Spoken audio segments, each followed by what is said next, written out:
Halo semua, shalom. Apa kabar? Oke, walaupun kita semua di rumah masing-masing, kita harus tetap semangat dan semangat untuk memuliakan dan memuji nama Tuhan. Aku mau introduce some new friends.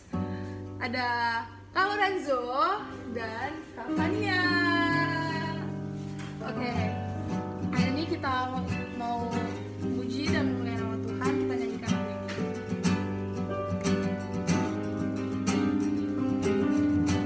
Hanya Kau milikku di surga, tiada yang ku ingini di bumi, hanya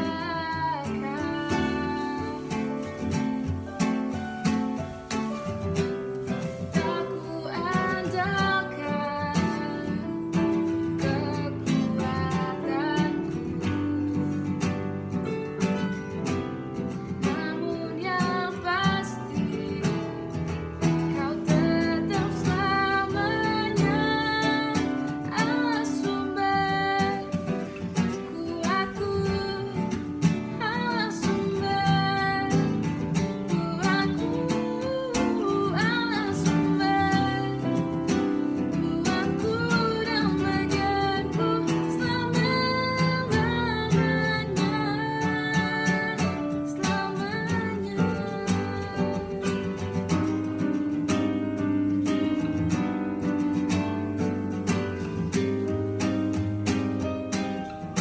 Hanya Kau milikku di surga, tiada yang ku ingini di bumi, hanya Kau. Tak ku andalkan kekuatanku, namun yang pasti Kau tetap selamanya Allah sumber kuatku, Allah sumber kuatku, Allah sumber kuatku dan bagianku selama-lamanya. Allah sumber kuatku, Allah sumber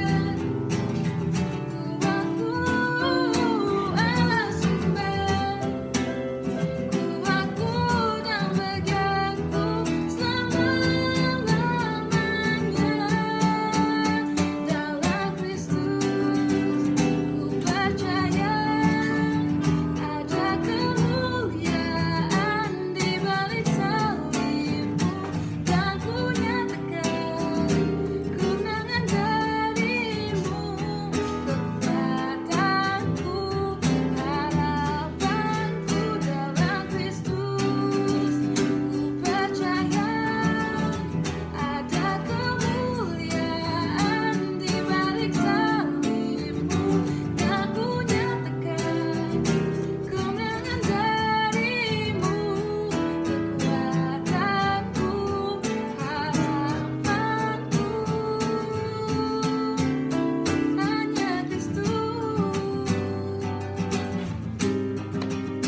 hanya Kristus.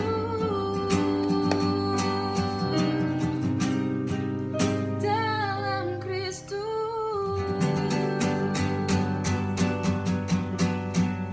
Kita siapkan hati kita mau masuk hadiratnya. Kita mau menyembah. Kemanakah aku dapat pergi menjauhi rohmu yang suci, Kau sahabat yang Kau dekat.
Aku mau cerita tentang gimana sih aku bisa lulus dari Tarakanita. Akhirnya aku lulus dari Tarakanita.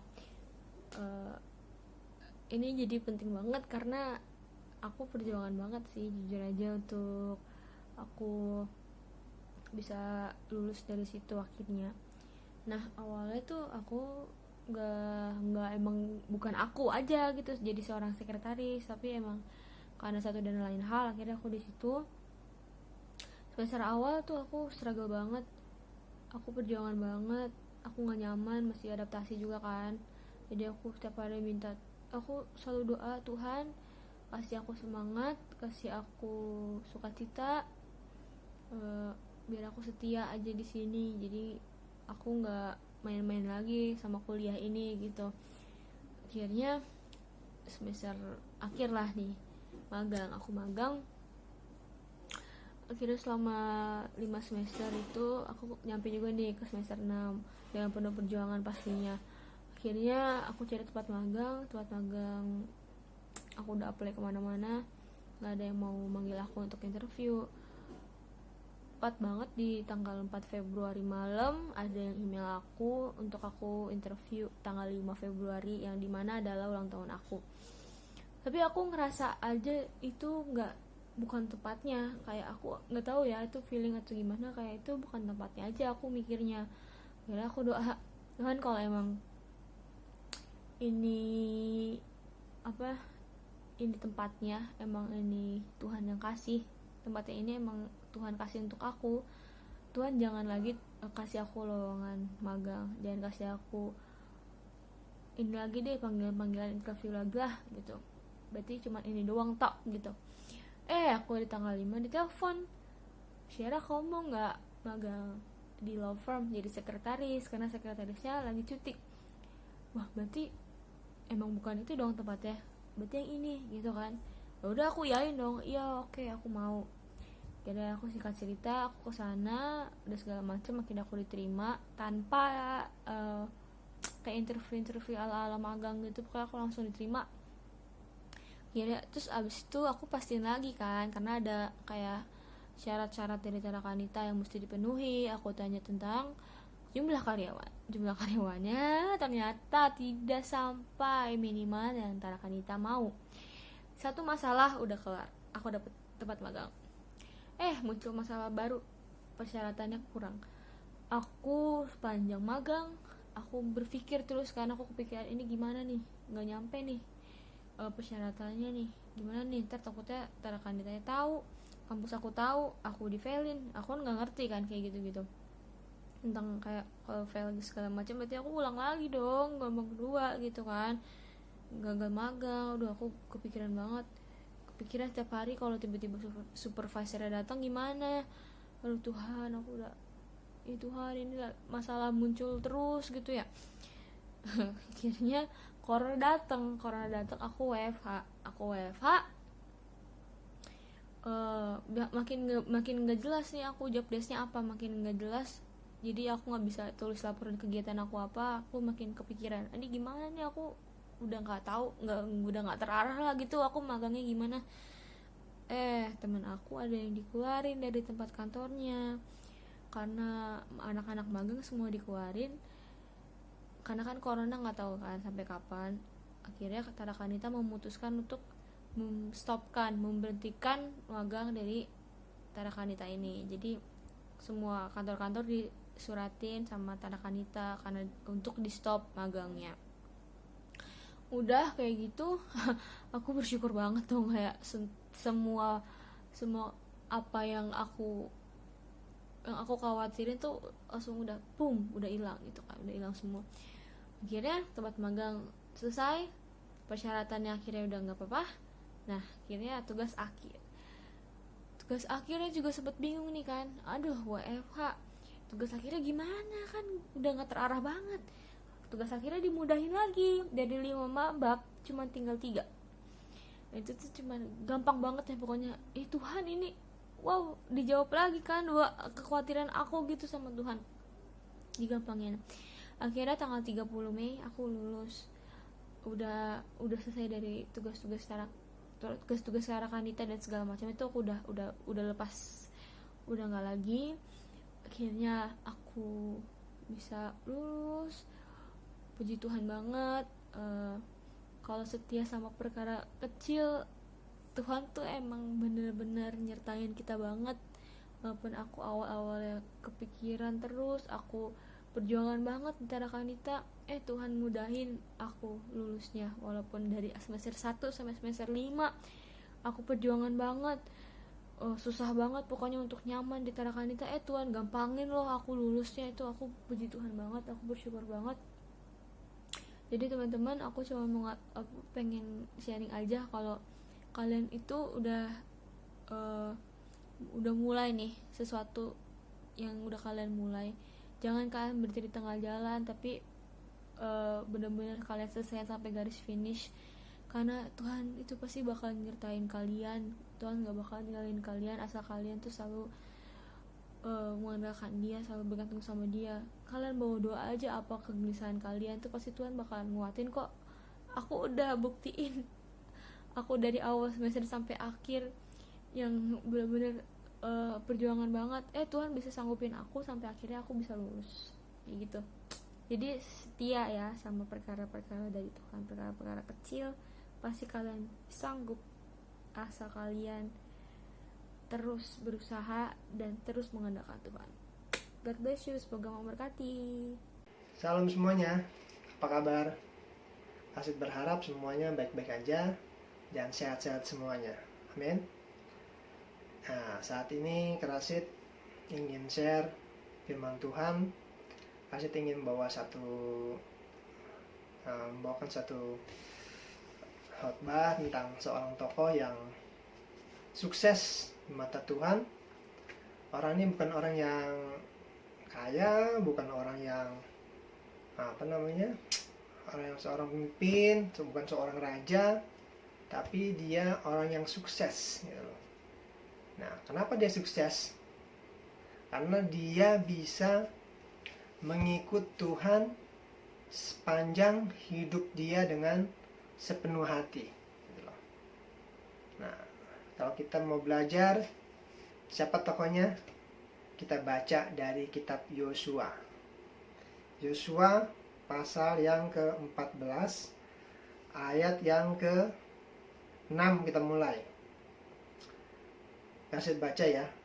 Bani Yehuda datang menghadap Yosua di Gilgal. Pada waktu itu berkatalah Kaleb bin Yefun orang Kenas itu kepadanya, engkau tahu firman yang diucapkan Tuhan kepada Musa, abdi Allah itu, tentang aku dan tentang engkau di Kades Barnea.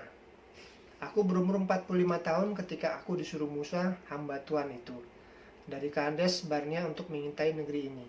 Dan aku pulang membawa kabar kepadanya yang sejujur-jujurnya. Ayat yang ke-8, sedang saudara-saudaraku yang bersama-sama pergi ke sana dengan aku membuat tawar hati bangsa itu, aku tetap mengikuti Tuhan Allahku dengan sepenuh hati. Ayat yang ke-9, pada waktu itu Musa bersumpah katanya, sesungguhnya tanah yang diinjak oleh kakimu itu akan menjadi milik pusakamu dan anak-anakmu sampai selama-lamanya, sebab engkau tetap mengikuti Tuhan Allahku dengan sepenuh hati. Jadi sekarang sesungguhnya Tuhan telah memelihara hidupku seperti yang dijanjikannya. Kini sudah 45 tahun lamanya sejak diucapkan Tuhan firman itu kepada Musa, dan selama itu orang Israel mengembara di padang gurun.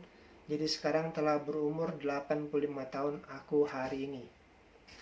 Oleh sebab itu ayat yang ke-12, yang dijanjikan Tuhan pada waktu itu, sebab engkau sendiri mendengar waktu itu bahwa di sana ada orang enak dengan kota-kota yang besar dan berkubu.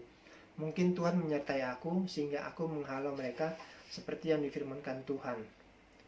Nah, 14, itulah sebabnya Hebron menjadi milik pusaka Kaleb bin Yefun orang Kenas itu sampai sekarang ini, karena ia tetap mengikut Tuhan Allah Israel dengan sepenuh hati. Jadi teman-teman, siapa tokohnya yang Kerasit pengen bawa? Ya, Kaleb. Ya, Kaleb itu bukan orang yang di mata manusia mungkin orang yang biasa gitu kan, orang yang mungkin tidak terlalu dikenal gitu loh. Tapi Tuhan menghargai seorang Kaleb gitu. Tuhan pilih seorang Kaleb ya. Kenapa Tuhan pilih ya? Ya. Kalau kita baca gitu loh di firman Tuhan bahwa dia, tadi kita sudah belajar bahwa dia mengikuti Tuhan dengan sepenuh hati gitu loh. Ya kan? Dia orang yang sukses. Kenapa? Karena dia mengikuti Tuhan dengan sepenuh hatinya sampai seumur hidupnya Kaleb. Itu luar biasa banget, gitu kan? Nggak ada orang yang mungkin seperti Kaleb, ya pada zaman dia gitu, seperti itu. Ya, tapi mungkin ada 1-2 orang gitu loh. Nah, kita mau belajar dari seorang Kaleb gitu loh, mengapa dia bisa menjadi seorang yang bisa sepanjang hidupnya tuh mengikuti Tuhan sepenuh hati gitu loh. Ya, kita boleh punya uang yang banyak gitu kan. Kita boleh punya mungkin cita-cita yang kita boleh mungkin punya keinginan yang banyak gitu, keinginan yang mungkin sebagai manusia mungkin kita pengen punya rumah, ya kan, pengen punya harta, pengen punya mobil mungkin gitu kan, nanti pengen punya apapun juga gitu loh. Itu mungkin sukses di mata dunia, ya, tapi sukses di mata Tuhan berbeda gitu loh, ya. Ketika kita mempunyai tujuan dalam hidup kita, yaitu apa? Kita berdoa bahwa hari-hari ini bahwa sepanjang hidup kita bahwa kita mau mengikut Tuhan sepanjang hidup kita, gitu loh. Amin. Dan saya berdoa juga sepanjang hidup saya, Tuhan, saya mau mengikut Tuhan dari hari ini sampai saya dipanggil Tuhan. Ya, itu menjadi doa kita, itu menjadi kerinduan Tuhan. Ya, kita boleh punya cita-cita yang tinggi gitu loh. Tapi di mata Tuhan gitu loh, kita punya hati untuk apa? Kita boleh punya hati untuk kita percaya sama Tuhan dengan sepenuh hati kita. Nah, kita mau belajar dari seorang Kaleb, ya. Di ayat ke-8 kita membaca ya. Kita baca lagi, saudara-saudara yang bersama-sama pergi ke sana dengan aku, membuat tawar hati bangsa itu, aku tetap mengikuti Tuhan Allahku dengan sepenuh hati. Nah, teman-teman, apa yang membuat dia beda gitu loh, ya kan? Yang pertama apa? Kita mau belajar bahwa Kaleb itu, kalau kita baca lagi sebelumnya di kitab-kitab sebelumnya, bahwa ketika Musa menyuruh pengintai untuk mengintai anak Kanaan, ada 12 orang, benar kan? Nah, cuma 2 orang yang berkata benar tentang Tuhan. Yang 10 bilang apa? Tuhan bohong gitu kan. Orang sana orang yang orang yang nggak mungkin bisa ditalukin gitu kan, seperti itu. Ya, tapi cuma Kaleb dan Yosua yang berkata benar tentang Tuhan, ya kan? Yang berkata firman Tuhan bahwa ya Tuhan, tempat itu yang luar biasa gitu loh, ya kan? Yang pertama kita mesti belajar gitu loh, bahwa Kaleb itu menjadi orang yang pertama, dia menjadi orang yang tidak ikut-ikutan. Maksudnya apa, saudara? Maksudnya teman-teman tuh bahwa dia tidak mengikuti apa kebanyakan orang. Apa maksudnya gitu loh? Nah, seringkali kita ketika orang lain berkata, mungkin banyak orang berkata bahwa segala sesuatu itu benar gitu kan, bahwa mungkin banyak orang itu mengatakan bahwa dia itu jahat gitu loh, kita langsung berkata bahwa itu benar, ya. Tapi kasih mau mengatakan bahwa kita mau belajar bahwa nggak semuanya tuh nggak semua yang banyak itu benar, ya. Nggak tentu semua yang jumlahnya besar itu benar, ya. Tapi dan yang sedikit itu belum tentu juga salah, gitu loh, ya. Tapi kita mau belajar gitu loh. Mengapa? Nah, karena sesuai dengan apa yang Tuhan inginkan, gitu loh. Itu yang kita harus lakukan dalam hidup kita, ya. Contoh, ketika teman-teman kita kebanyakan teman-teman kita apa? merokok, betul kan? Kita ngelihat bahwa kebanyakan orang juga ngerokok, teman-teman saya ngerokok, teman-teman narkoba, ya. Apa itu benar? Kan enggak, gitu, ya kan? Ketika teman-teman kita melakukan yang tidak benar, gitu kan? Apakah itu benar di mata Tuhan? Kan tidak, gitu. Jadi kita mau belajar bahwa tidak semuanya itu yang banyak itu benar, gitu. Dan juga yang sedikit itu salah. Nah, apa yang harus kita lakukan? Kita harus ikut apa kehendak Tuhan dalam hidup kita, gitu loh. Nah, kita mau belajar lagi, kita mau buka di kitab Roma 12 ayat 2. Kasih bacain. Janganlah kamu menjadi serupa dengan dunia ini, tapi berubahlah oleh pembaharuan budimu, sehingga kamu dapat membedakan manakah kehendak Allah, apa yang baik, yang berkenan kepada Allah, dan yang sempurna. Nah, Roma 12 mengatakan bahwa janganlah kamu menjadi serupa dengan dunia ini, tetapi berubahlah oleh pembaruan budimu. Nah, kita mau belajar bahwa apa? Dunia mengubah kita dari luar ke dalam, ya kan? Bahwa situasi yang ada di luar merubah perilaku kita. Contoh, gitu kan, tadi Arsa sudah bilang bahwa ketika mungkin teman kita ngelihat teman kita merokok, gitu kan, banyak teman kita ngerokok, kita jadi ikutan, betul nggak? Kita ngubah perilaku kita. Nggak apa-apa, gitu kan, biasa itu. Kita teman-teman kita juga melakukan hal yang nggak benar, gitu kan. Kita lihat mereka narkoba, gitu kan, free sex, gitu. Mereka biasa, gitu, ya kan. Itu merubah perilaku kita yang tadinya baik jadi tidak baik, ya kan. Yang tadinya mungkin nurut, ya kan, jadi berontak, gitu, seperti itu. Nah, dunia mengubah cara perilaku kita dalam hidup kita, gitu. Merubah yang di luar dalam hidup kita. Nah, Tuhan mau apa? Tuhan mengubahkan kita tuh dari dalam ke keluar, gitu loh. Bahwa firman Tuhan hanya firman Tuhan saja mengubah cara kita berperilaku, gitu loh. Amin. Nah, kita belajar apa ya? Yang tadinya mungkin kita nggak jujur, kita jadi jujur, betul kan? Yang tadinya kita mungkin suka marah-marah, ya kan? Kita nggak marah-marah, gitu kan? Yang tadinya kita suka berantem, kita jadi nggak berantem, gitu kan? Nah, Tuhan rindu bahwa apa? Kita harus berubah, gitu loh. Ya, harus berubah hidup kita. Jangan kita menjadi orang yang udahlah cuek, gitu kan? Cuek bodoh dengan apa yang ada di sekitar kita, gitu loh. Nah, kita menjadi anak muda yang boleh-boleh yang sungguh-sungguh boleh berubah, gitu loh. Nah, kita belajar dari Kaleb. Seorang Kaleb itu benar-benar setia sama Tuhan, gitu loh. Amin. Nah, kita mau belajar lagi ayat yang Roma 12 ayat 2. Janganlah kamu menjadi serupa dengan dunia ini, tapi berubahlah oleh pembaharuan budimu, sehingga kamu dapat membedakan manakah kehendak Allah, apa yang baik, yang berkenan kepada Allah, dan yang sempurna. Nah, Tuhan rindu apa? Teman-teman anak muda yang ada, gitu loh, bahwa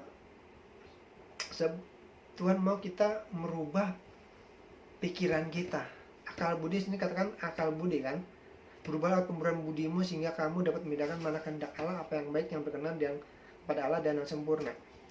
Nah, Tuhan rindu bahwa kita berubah oleh pembaharuan budi kita. Budi itu berarti akal budi kan, itu pikiran, ya. Kalau kita belajar itu ada pikiran kita. Tuhan kasih kita pikiran untuk apa? Untuk kita berpikir, betul nggak? Nah, segala sesuatu yang masuk ke dalam hati, gitu, ya kan, harus melalui pikiran kita dulu, betul nggak? Contoh, ketika kita melihat sesuatu, gitu kan, di handphone, gitu, ya kan, ada gambar-gambar yang porno, contohnya, gitu kan, gambar-gambar yang nggak benar, gitu loh. Nah, nggak mungkin kan itu jadi suatu nafsu kalau kita nggak melalui pikiran kita, betul nggak? Ketika kita lihat, gitu kan, gambar, ini gambarnya, ya kan, gambar porno ini apa ya? jadi merusak, dia masuk dalam pikiran kita dulu sebelum masuk ke dalam hati kita. Nah, kita akan berpikir gitu kan, Tuhan bawa pikiran itulah gateway, pintu gerbang. Sebelum apapun masuk ke dalam hati kita, itu akan melalui pikiran kita dulu. Ya, itu akan ada filternya di situ. Tuhan kasih pikiran sama kita gitu loh, ya kan? Apa yang baik gitu kan, seperti itu. Jadi sebelum apapun masuk ke dalam hati kita, mari kita pikirkan dulu. Mari teman-teman pikirkan, anak muda pikirkan, ya kan? Apakah hal ini baik buat hidup kita? Apakah ini baik buat hidup saya? Ya kan? Apakah ini merokok ini baik buat hidup saya? Apakah narkoba ini baik? Misalkan seperti itu. Apakah hidup bebas ini baik gitu, buat hidup kita? Ya kan? Apakah ini berkenan kepada Allah? Nah, ini kita pikirkan gitu loh. Ya. Jadi anak muda mesti belajar untuk memperbarui pikiran kita gitu loh. Nah, kita mesti tanya, apakah ini membuat aku keadaan sempurna atau justru membuat aku semakin jauh dari Tuhan? Nah, Tuhan kasih akal budi sama kita, Tuhan kasih pikiran sama kita gitu loh. Untuk kita berubah, untuk kita memikirkan dulu gitu loh. Kita saring dulu sebelum masuk ke dalam hati kita gitu loh. Amin. Nah, kita belajar dari seorang Kaleb ini gitu, luar biasa gitu. Kita harus belajar untuk berubah pikiran kita gitu. Nah, yang pertama apa? Dia nggak ikut-ikutan. Seperti yang saya bilang, bahwa seorang Kaleb itu nggak ikutan orang banyak, ya, karena yang banyak itu belum tentu benar gitu loh. Dan yang sedikit belum tentu salah. Nah, kita belajar apa yang maunya Tuhan, ya. Apa kehendaknya Tuhan dalam hidup kita, untuk kita berubah gitu loh. Jadi anak muda yang luar biasa, jadi anak muda menjadi berkat buat keluarga, buat teman-teman semuanya, seperti itu. Nah, yang kedua, kenapa rahasianya Kaleb dia menjadi bisa sepenuh hati mengikut Tuhan? Kasih baca lagi ayat Yosua pasal 14 ayat 10. Jadi sekarang sesungguhnya Tuhan telah melihara hidupku seperti dijanjikannya. Kini sudah 45 tahun namanya sejak diucapkan Tuhan firman itu kepada Musa, dan selama itu orang Israel mengembara di padang gurun. Jadi sekarang telah berumur 85 tahun sekaku hari ini. Ayat yang ayat 10 tadi ya. Nah, yang kedua apa? Kaleb gitu loh. Ya, ketika pertama kali dia disuruh Tuhan berumur 40 tahun. Sampai tiba tanda-tanda udah berumur berapa? 85 tahun gitu loh. Butuh waktu berapa untuk Kaleb mendapatkan janji Tuhan? 45 tahun. Bukan waktu yang cepat gitu loh. Tapi waktu yang sangat lama. Luar biasa gitu loh, penantian Kaleb. Ya kan? Yang kedua apa? Kaleb itu nggak tawar hati gitu loh. Kaleb itu nggak tawar hati. Dikatakan di sini gitu loh. Dia nggak tawar hati. Ya kan? Ketika bangsa Israel gitu sampai ke tanah Kanaan itu 40 tahun gitu kan, 40 tahun ya kan. Jadi bukan hal yang hal yang biasa gitu loh. Kaleb nggak tawar hati ya. Ketika mungkin dia melewati masa-masa yang sulit ya, ketika dia melewati masa-masa yang mungkin di padang gurun ya, kita tahu di padang gurun apa yang terjadi gitu kan. Begitu banyak orang yang tinggalkan Tuhan, begitu banyak orang yang kecewa sama Tuhan. Nah, sebagai anak muda gitu loh, kita belajar untuk apa? Nggak tawar hati. Orang sama apa? Ketika ada masalah gitu kan, ketika masalah datang gitu, kita nggak bilang sama Tuhan bahwa aku kecewa sama Tuhan, aku nggak mau lagi ke Tuhan, aku nggak mau lagi ibadah, aku nggak mau lagi taat sama perintah Tuhan gitu loh, karena kecewa gitu loh. Kecewa hati kita gitu loh. Kita kecewa sama Tuhan, kecewa sama orang tua, kecewa sama teman kita mungkin gitu loh. Nah, Tuhan nggak mau kita punya tawar hati ketika mengikuti Tuhan. Pasti baca di Amsal 24 ayat 10, jika engkau tawar hati pada masa kesesakan, kecillah kekuatanmu. Nah, Tuhan ajar sama kita apa? Kita jangan jadi orang yang tawar hati pada masa kesesakan, maka kecillah kekuatanmu gitu loh. Nah, Tuhan rindu sama hidup kita, sama anak muda gitu loh, untuk kita tetap semangat gitu loh. Nah, karena di berjanji di dalam bahasa Inggrisnya atau Amsal 24 ayat 10 katakan gini, if you fail under pressure, your strength is small, ya kan? Ketika kita gagal dalam kelemahan kita gitu kan, maka kecillah kekuatan kita gitu loh. Kita dalam tekanan gitu, kita gagal dalam tekanan gitu, under pressure, tekanan. Nah, tawar hati itu berarti juga apa? Dalam bahasa Inggris itu crushing of spirit, yaitu patah semangat. Ya. Sebagai anak muda kita belajar untuk apa? Nggak patah semangat dalam hidup ini. Apapun yang kalian lakukan terobos terus gitu, pantang mundur gitu loh. Ya, semuanya boleh ya kan? Boleh terjadi atas hidup kita, gitu kan? Tapi yang Tuhan mau kita mesti semangat hari-hari ini, amin. Apapun yang terjadi ketika kita menghadapi masalah, tekanan gitu loh. Bagi anak muda jangan patah semangat. Ya, katakan jangan patah semangat. Amin. Nah, kita juga belajar apa? Bahwa hidup kita tuh harus menjadi jerkat. Firman Tuhan mengatakan bahwa kita diibaratkan sebagai bunga mawar. Di Kidung Agung 2 ayat 1 katakan, bunga mawar dari salon, aku bunga bakung di lembah-lembah. Ya, jadi kemudian bahwa apa bedanya bunga mawar yang asli sama yang palsu? Ya, bedanya apa? Bedanya kalau bunga mawar, gitu kan, yang asli, gitu kan. Mungkin kalau dari jarak yang mungkin 2 meter nggak ketahuan gitu kan, ini asli atau palsu gitu kan, kita pegang. Tapi bedanya apa? Ketika kita remas gitu kan, remas bunga mawar yang asli, ya, dia akan mengeluarkan aroma gitu, akan mengeluarkan bau yang harum gitu.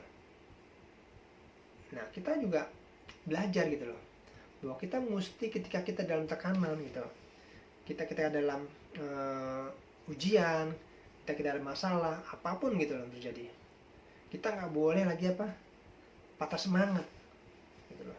Kita harus mengeluarkan bau yang harum gitu loh. Yang Tuhan rindukan bahwa kita menjadi orang-orang yang sejati gitu loh di dalam Tuhan. Jadi ukurannya anak Tuhan tuh bukan karena kita punya uang banyak, bukan karena kita hebat, bukan karena apa gitu loh, ya kan?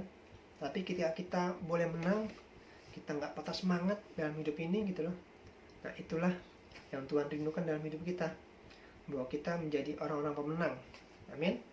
Kita boleh menjadi anak muda yang luar biasa Tuhan pakai ya, dimanapun kita berada, di sekolah, di kampus, tempat kita bekerja, ya kan. Ketika orang-orang lain mungkin semangatnya patah gitu loh, ya kan? Tapi kita nggak pernah kita harus tetap semangat dalam Tuhan. Amin. Kita harus tetap semangat, kita harus tetap mengikuti Tuhan dengan sepenuh hati kita gitu loh. Nah, jadi yang kedua, Kaleb nggak tawar hati, ya kan? Sepanjang hidupnya, dari masa muda dia gitu, sampai dia berumur tua gitu kan, udah tua di 80-an gitu, dia tetap semangat, ya kan? Nah, 2 Korintus 4 ayat 16 kasih baca, sebab itu kami tidak tawar hati, tetapi meskipun manusia lahirnya kami semakin merosot, namun manusia batinnya kami dibaharui oleh dari sehari ke sehari. Sebab penderitaan ringan yang sekarang ini mengerjakan bagi kami kemuliaan kekal yang lebih segala-galanya, jauh lebih besar dari penderitaan kami. Ayat 18, sebab kami tidak memperhatikan yang kelihatan, melainkan yang tidak kelihatan. Karena yang kelihatan adalah sementara, sedangkan yang tak kelihatan adalah kekal. Nah, jadi teman-teman, anak muda yang luar biasa, nah, kita belajar bahwa Kaleb ini ketika mungkin secara manusia merosot, ya, dia udah tua, kekuatannya pasti kan beda gitu, ketika dia muda. Tapi dia bisa berkata bahwa apa? Kami tidak memperhatikan yang kelihatan, melainkan yang tak kelihatan. Karena yang kelihatan adalah sementara, sedangkan tak kelihatan adalah kekal. Apa maksudnya? Bahwa kita hari-hari ini untuk apa? Boleh melihat bahwa tujuan kita adalah hidup yang kekal gitu loh. Kan? Kita boleh punya harta yang banyak, kita boleh punya segalanya gitu loh. Tapi fokus kita cuma satu, gitu. Yang nggak kelihatan. Yang kelihatan apa ya? Kerajaan surga, kehidupan kekal itu loh. Ya.